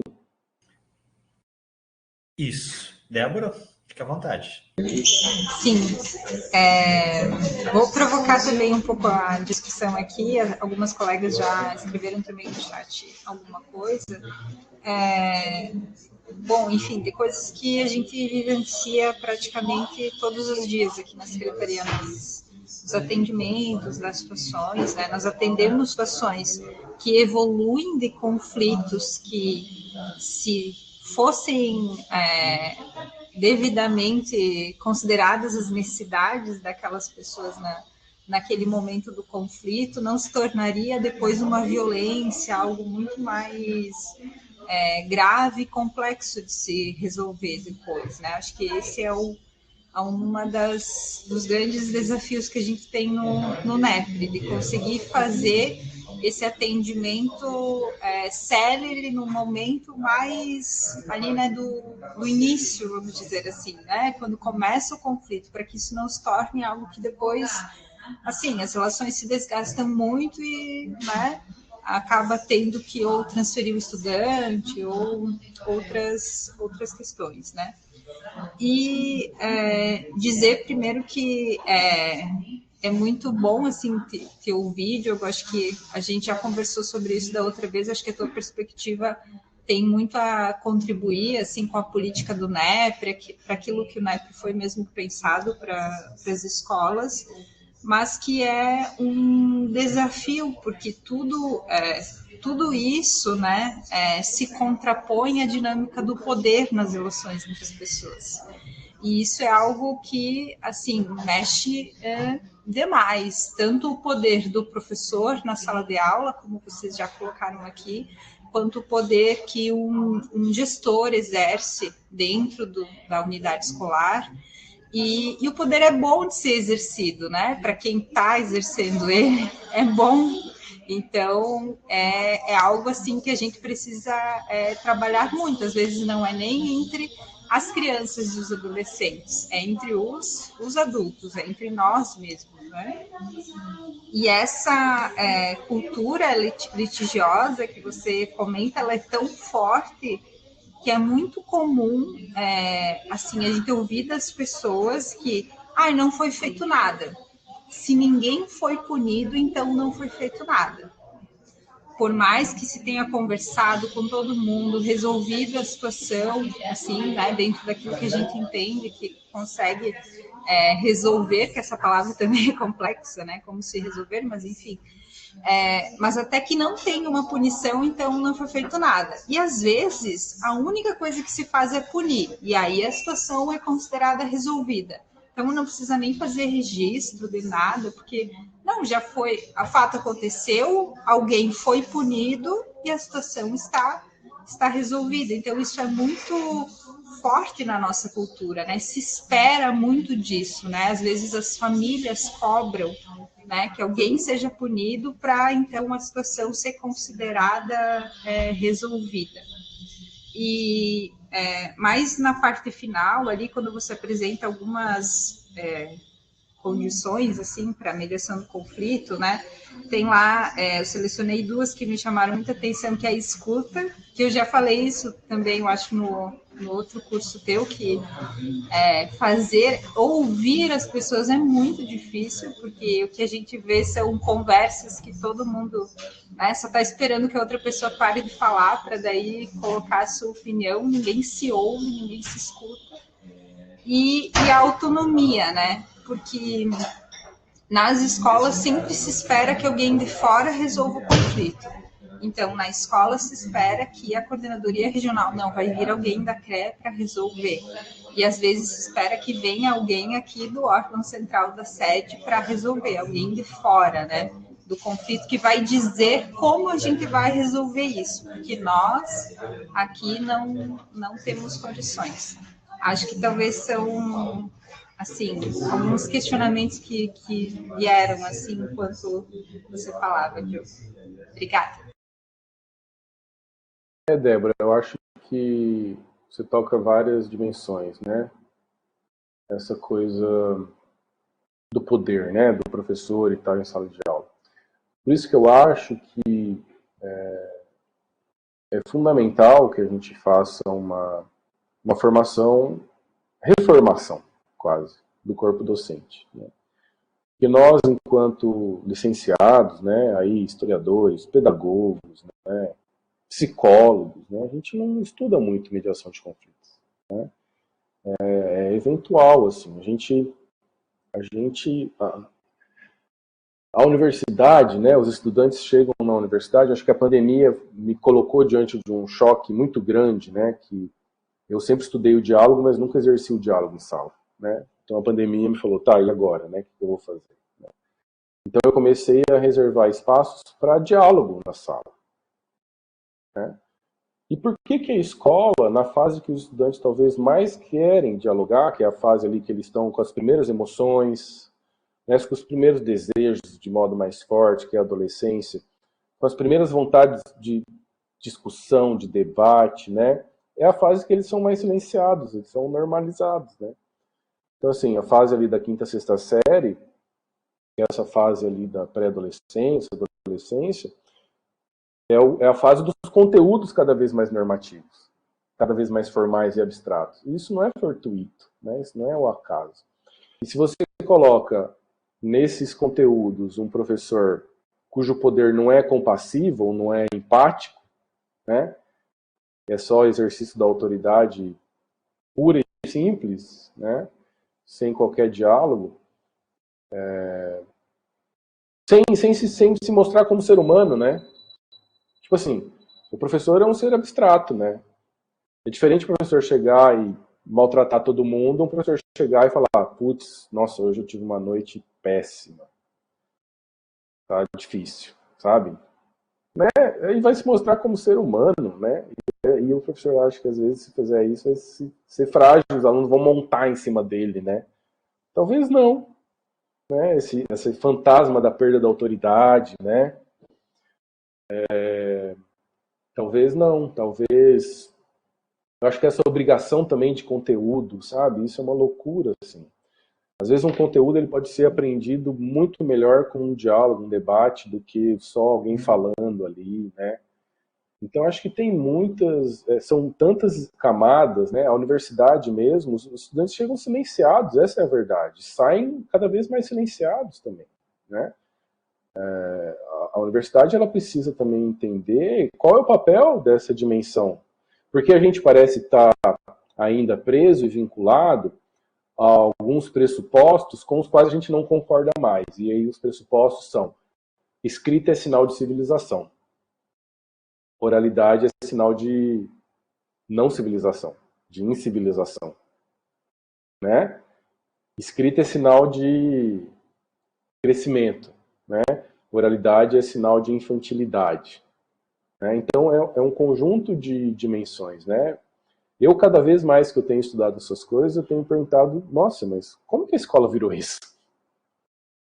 Né? Quer dizer, eu acho que é um processo nos últimos 100 anos. A dissertação era avaliação para a prova final, nunca foi, na verdade, é nos últimos 100 anos. Enem, que é o retrato, o rito de passagem, né, tradicional da nossa sociedade, é uma dissertação que você tem que apresentar, isso é cobrado nos últimos 100 anos. Até então era defesa oral. Por que se chama defesa oral de dissertação e tese, vamos dizer, até hoje? Né? Mas às vezes lá nessa ocasião ainda as pessoas leem, tudo bem, pode ser um apoio para a oralidade. Então acho que o resgate é importante resgatar a oralidade, né? Por isso acho que aquela primeira formação foi nesse sentido, né? De resgatar a oralidade perdida, né?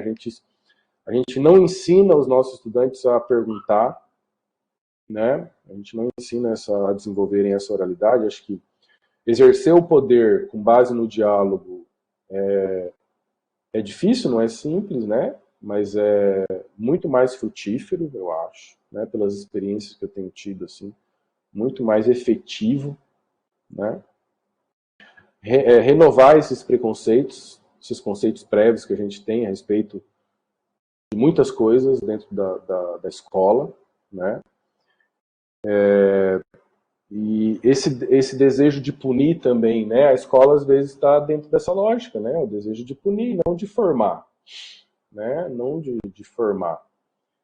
Claro que tem um limite, né? Eu relevo muito, às vezes, data de entrega, de não sei o quê, mas tem um limite. Fala, pô, chega agora, ou entrega ou não entrega, né?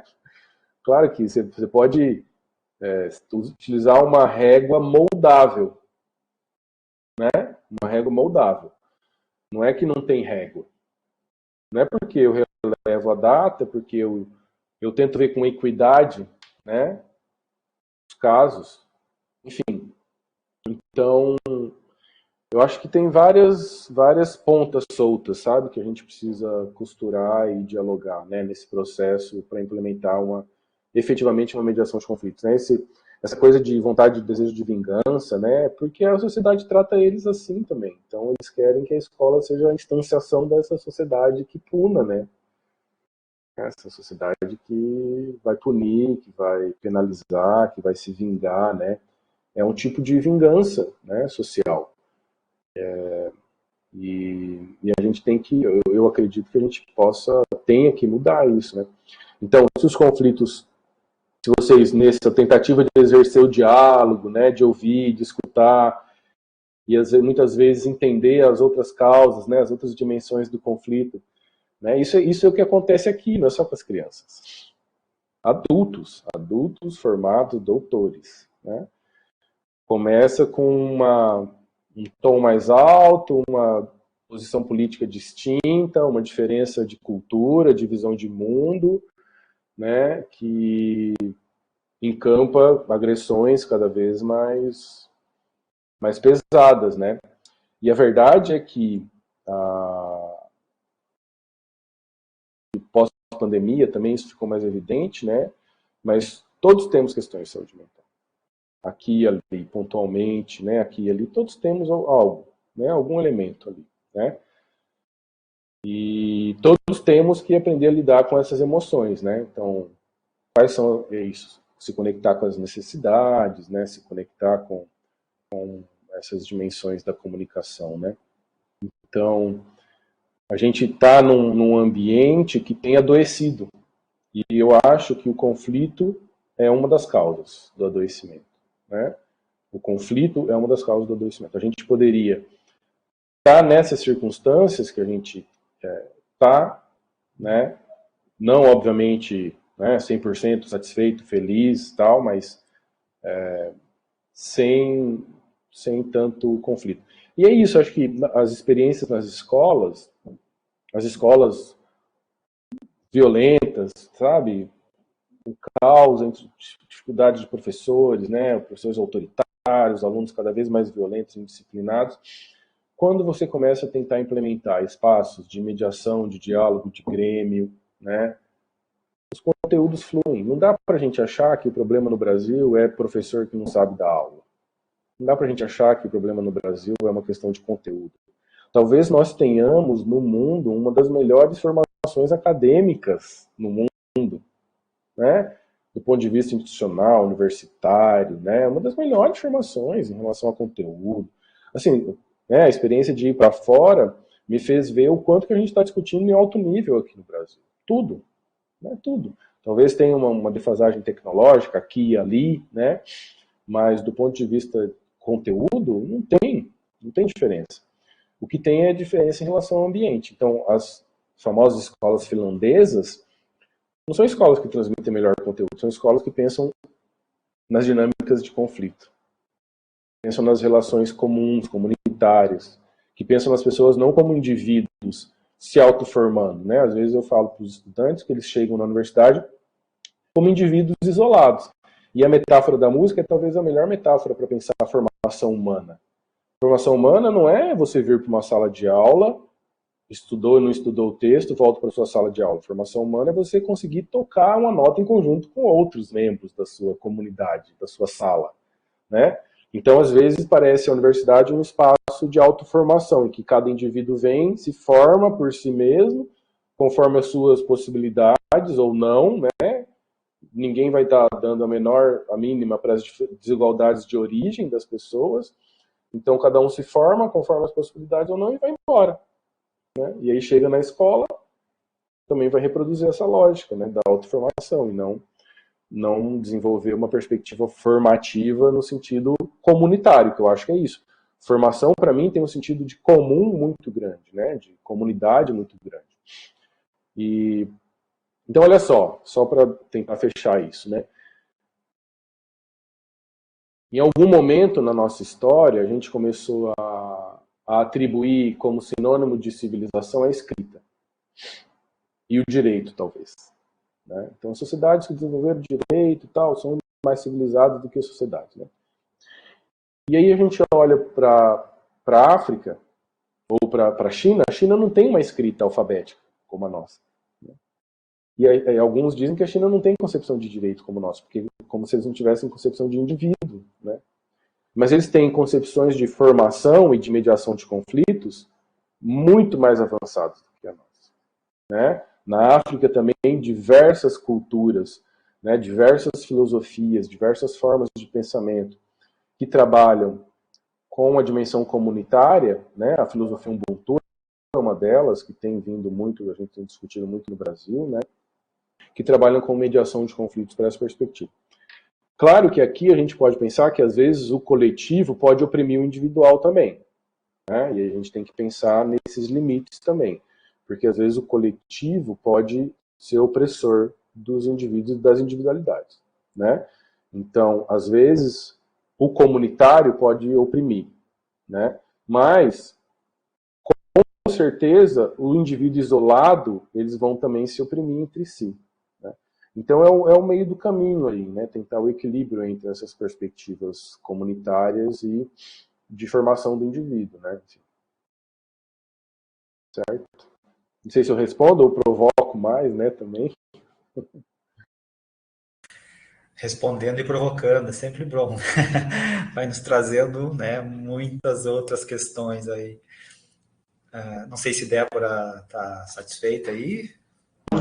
Só queria complementar aqui, é uma questão que eu tenho pensado aqui, porque nós temos a exigência, né, de fazer o registro das situações de violência. Mas quando a gente se depara, por exemplo, com uma escola indígena, né, fazer a exigência desse registro é algo que está muito fora daquilo que a comunidade ali, né, esse conflito vai ser resolvido de outra forma, né, e fazer o registro talvez não tenha sentido algum ali, né, então como também a gente tem que fazer essas avaliações, né, diante da escola e da comunidade que a gente está atendendo. Vou contar um caso aqui. Tem mais tempinho? Acho que dá, né, para... Temos tempo. Tá. Eu não sei se eu já falei disso para vocês na última formação, mas enfim, é uma história que eu sempre conto, assim, quando eu estou discutindo essa questão da oralidade também, né? Em determinado momento, tem estudantes, né, indígenas que fazem pedagogia, né? E em determinado momento eu estava discutindo isso e pensando em revalorizar a oralidade para tentar me reconectar a esses alunos na pandemia, então criar esses espaços para eles se manifestarem e tal. Aí eu mantive isso com a presencialidade e tal. E comecei a olhar sobre esses dilemas, né, da escrita e da oralidade, os preconceitos que a gente tem com as culturas orais também, né? E aí, em determinado momento, eu criei um exercício, então, na disciplina, que era fazer um podcast. Então, eles vão lá fazer o podcast sobre determinado filósofo, né? E aí, em determinado momento, eu tinha essa estudante indígena, aí ela estava com dificuldades, estava com outras questões, ela estava, inclusive, se mobilizando para ir para Brasília, porque na cultura dela, muito mais importante do que os anseios individuais são as necessidades comunitárias. né? Essa ideia da criação coletiva das crianças, por exemplo, né? Ou dos desenvolvimentos da comunidade. Então, tudo bem, é parte do desenvolvimento dela. E aí ela foi para o Brasil e tal, aí ela fez uma outra atividade, fez uma outra também complementar, e aí nesse do podcast eu achei, bom, é oralidade, ela vai se sair melhor, né? É o que ela quer. Mas aí, em determinado momento, conversando com ela, eu me deparei com qual oralidade? A oralidade do português, né? Ou a oralidade da língua dela? Porque ela era, por exemplo, uma estudante que hoje deve ter seus 35, 40 anos, que não aprendeu português quando era criança. O português para ela é uma língua adulta, uma segunda língua adulta. Então é como nós, se nós estivéssemos estudando numa escola de outra língua, francês, inglês, sei lá, e talvez mais complexo ainda, porque a estrutura da língua indígena, a gente ainda com as línguas modernas tem uma convergência estrutural. A língua indígena tem outra estrutura conceitual, vocabular, né? Então, a questão, ela foi e chegou para mim assim, eu querendo que ela fizesse podcast e tal, que ela inclusive discutisse isso com a xamã da aldeia, né, com a cacique da aldeia, sobre a relação entre oralidade e escrita e tal, e aí e que ela fizesse um podcast sobre isso. Mas aí ela falou que ela tinha dificuldade com o português. E aí eu comecei a perceber isso. Então, qual a oralidade? Por que o indígena chega na aula e fica em silêncio? Né? Porque ele não se sente bem, às vezes ele não é a língua de formação original dele, né? É uma segunda língua, o português, e ele, então, se sente acuado e não se expressa. E aí a resolução foi, ela fez a conversa em Guarani com a cacique, né? Ela pegou essa conversa, levou para uma roda de estudantes indígenas, né? E eles fumaram um cachimbo e discutiram essa relação entre oralidade e escrita, né? Isso foi muito mais formativo do que qualquer processo dentro da minha relação com a escrita na universidade, né? Então, assim, o processo da escrita é parte do nosso processo civilizacional? É. Eu quero abandoná-lo? Não. Mas eu quero entender outras dimensões também, para além da escrita, como dimensão formativa. E eu acho que isso é uma questão que envolve grande parte dos indígenas dentro da universidade, né? Eles estão ali se formando numa língua que às vezes não é a língua original deles, que tem uma estrutura completamente distinta. É uma noção de tempo distinta, é uma noção de vida distinta, é uma noção de comunidade distinta, né? Então, se a gente não se abrir para superar um pouco esses nossos preconceitos a respeito da relação entre escrita e oralidade, a gente nunca vai se conectar, né? E eles provavelmente têm modos de mediar os conflitos muito maiores do que os nossos, né? Que é isso que você está falando. Acho que é bem interessante isso que você traz, assim, né? E isso converge muito com o que eu tenho pensado também, refletido, né? Porque do ponto de vista do estudo, do passado, inclusive, né, a gente tem tido muitas renovações, sobretudo agora no final do século, né, na metade do século passado, século XX, na segunda metade do século XX, começo do século XXI, de revalorização dessas culturas orais. Mas, às vezes, a gente vai revalorizar essa cultura oral com a nossa oralidade, entende? Então, a hora que aconteceu isso, eu falei, qual oralidade? Né? A minha, eu estava projetando nela a minha oralidade. E a oralidade dela. Então, para fazer um trabalho, talvez, do modo mais equânime possível, eu teria que saber Guarani. Né? Porque aí eu ia ouvir o podcast dela, ia falar para ela transcrever, talvez, em Guarani, né? Ia permitir que ela fizesse uma defesa de trabalho de conclusão de curso em Guarani, transcrito para o português, entendeu? Porque isso seria uma estratégia, né? Então, ó, faz um trabalho em Guarani, e aí a gente depois tenta transcrever para o processo, né? Então ela entregou uma transcrição, porque até essa coisa da transcrição, dessa logicidade da escrita, isso não tem a ver com a temporalidade da experiência para o indígena, né? temporalidade da experiência dele é essa comum, da comunidade, do comunitário, né? Então não faz sentido as nossas lógicas, né? Então acho que é tentar encontrar o meio do caminho entre essas lógicas, né? E acho que é isso que você apresenta, quer dizer, faz muito mais sentido para eles o diálogo comunitário com as escolas indígenas do que colocar isso no papel e pedir para eles e obrigá-los a escrever isso no papel para que a gente registre aqui, né, no sistema. Então talvez a gente possa aprender com o modo como eles fazem também, né, a mediação, enfim, acho que é isso. Perfeito, Diogo, muito obrigado. Eu acho que o pessoal aqui mais está enchendo a tua bola do que fazendo perguntas, tá? Estão elogiando bastante e realmente, né, uma aula excelente. É ótimo, né, poder contar com a tua participação. A gente está quase no nosso limite de horário, Diogo. E eu fiquei agora pensando um pouco aí no que tu acabaste de falar sobre a questão indígena, né? O quanto é complexo essas relações interculturais, né? Especialmente quando se fala a partir de uma tradição da oralidade versus uma tradição da escrita.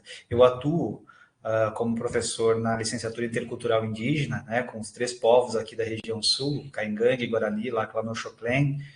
E eu percebo, né, as dificuldades que nós, docentes não indígenas, temos, muitas vezes, né, para interpretar alguns signos, né, relacionados às culturas em específico. Lembrando, né, não existe uma cultura indígena, são as culturas, então há muitas diferenças entre eles mesmos. Então, é uma questão bastante complexa. E eu, a partir, né, dessa tua última fala, eu fiquei pensando, né, na questão, além da questão intercultural, que tu trazes muito bem, na questão geracional. Quando a gente está falando das mediações de conflito, mais especificamente como tema da aula, e aí me surgiu a ideia. Eu não sei se existe uma resposta, ou se você em algum momento, né, trabalhou, porque eu vi que você tem um documento aqui que fala sobre os grêmios estudantis, né, os diários de transformação, os grêmios estudantis, se existe essa dinâmica da mediação entre os próprios estudantes na escola. Não sei como é que você percebe essa questão, se já tem alguma experiência nesse sentido. E aí, né, claro, já aproveito para te pedir para fazer aí as considerações finais, né, para a gente encerrar. Certo. Acho que, assim, estão enchendo minha bola porque é um caso antigo de paixão.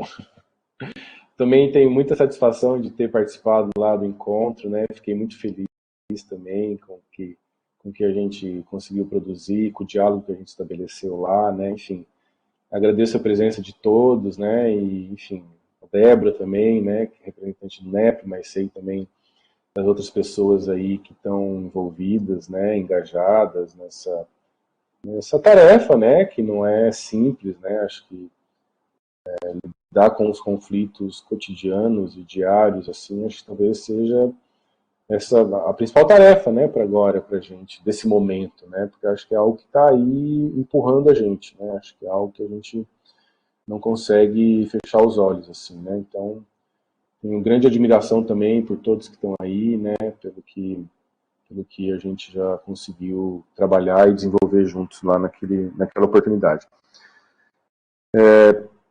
Acho que sobre essa questão geracional, né, tem um texto, que é um texto que eu cito ali, inclusive, no PDF, né, no PowerPoint, que é o do Johnson. Então, o Johnson trabalha com uma mediação peer-to-peer, né, que é como se fosse assim, por iguais, né, entre iguais. Eu acho que essa mediação é a ideal. Né?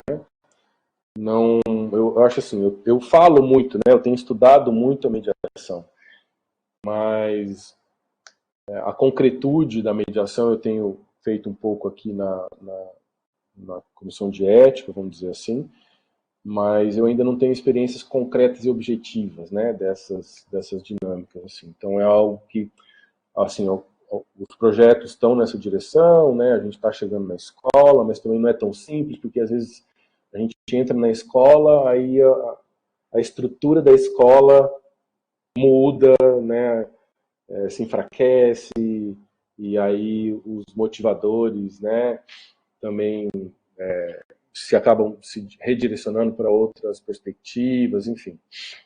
E aí tem essa questão da formação dos adultos também, né, da mobilização dos adultos, que é importante e relevante.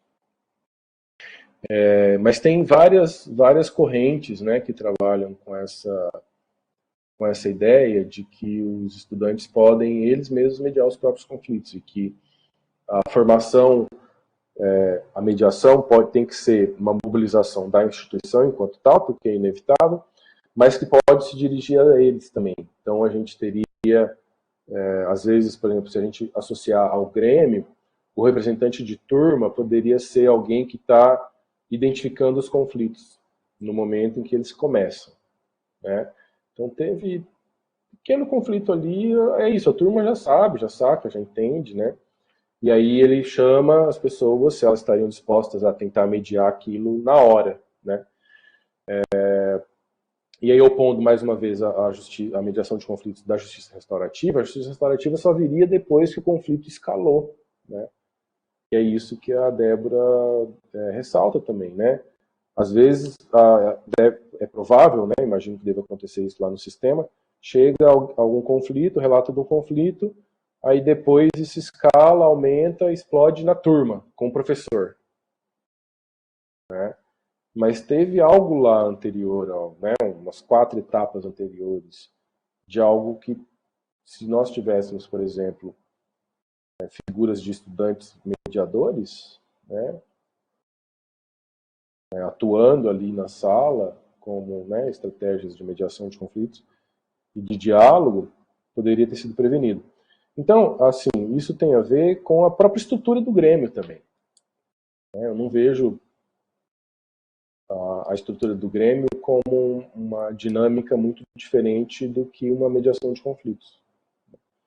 Eu diria que a estrutura do Grêmio, talvez eu tenha exagerado, né? Porque eu não quero ser reducionista também, reduzir o Grêmio à mediação de conflitos, mas eu diria, então, reformularia o que eu disse, dizendo que talvez no centro do Grêmio esteja uma proposta política, né, de valorização do diálogo. Então, ainda que talvez eles não exercitem a mediação de conflitos conscientemente, os motivos e as finalidades são essas, né? São muito parecidas com mediação de conflitos, né? Então, entre os próprios membros do Grêmio, né, quer dizer, exercer essa dinâmica de ir para uma reunião e não jogar a cadeira na cabeça do colega. É isso, a gente também não é formado para isso, né? A gente não é formado para ir na reunião de condomínio e não querer jogar a cadeira na cabeça do cara que tem um cachorro que fica latindo de madrugada quando ele sai, ou do neném que fica batendo, jogando brinquedo de madrugada no chão e eu não consigo dormir, entende? A gente não é treinado para mediar esses conflitos, né? Do cara que deixa o carro, 2 carros na garagem que só cabe um. Então é isso, a gente não exercita muito essas dimensões comunitárias. Então, ainda que a gente tenha muitos valores comunitários na nossa sociedade, surpreendentemente, um deles não é o de mediar os conflitos, né? Institucionais, profissionais, né? Talvez na nossa vida social, às vezes, a gente tem ainda alguns elementos de mediação de conflitos. Mas na nossa vida institucional, não, isso não é institucionalizado, né? Então, talvez a gente precise institucionalizar mesmo, né? E é isso, políticas públicas, né? É o velho dilema. Não é criar, é implementar. As leis estão aí dispostas, né? Disponíveis já. A gente precisa ter estratégias de implementar isso. E eu acho que a universidade pode ter um papel muito importante, né? E acho que essa iniciativa de vocês é extraordinária, né? É extraordinária, é admirável, assim, né? A iniciativa do Instituto de Memória e Direitos Humanos, né? É fundamental. Acho que é isso, então, agradeço, né, a Débora, a todas as pessoas que participaram também, né, me coloco à disposição para o diálogo, né, mais uma vez, Sandor também, um prazer conhecê-lo, né, espero que a gente possa ter outras oportunidades de diálogo aí, que a gente pare uma hora também para para conversar, né? A gente está aqui nos mesmos corredores, né? Mas muitas vezes a gente não se conhece, né? Não conhece os colegas também que são do bem e tal, enfim. Então é isso, uma satisfação enorme estar aqui, poder também encerrar ter tido a oportunidade, né, de trabalhar com esse tema de mediação de conflitos, que não foi possível trabalhar naquela oportunidade lá em julho. E é isso, espero que a partir disso possa surgir um diálogo mais estreito. E me coloco à disposição, né, coloco à disposição do NEPRE, do Instituto também, para que a gente possa estreitar o laço e tentar construir algo em conjunto. Isso. Obrigado mais uma vez. Gratidão a você, Diogo, por ter, né, despendido um pouco do teu tempo, né, para a gente ser enriquecido hoje, sair enriquecido aqui com a tua fala, né, com as tuas reflexões extremamente pertinentes e importantes, né, para o objetivo que a gente está tentando aí com o nosso trabalho de formiguinha dentro do GT Educação do MDH, devagar e sempre. E do mesmo modo, né, eu espero que a gente se veja aqui pelos corredores para poder trocar uma ideia, né, tomar um café, porque a gente quase, né, fica tão absorto aí nas nossas atividades. Eu mesmo na minha sala agora só saio para ir para a aula. E aí depois é casa.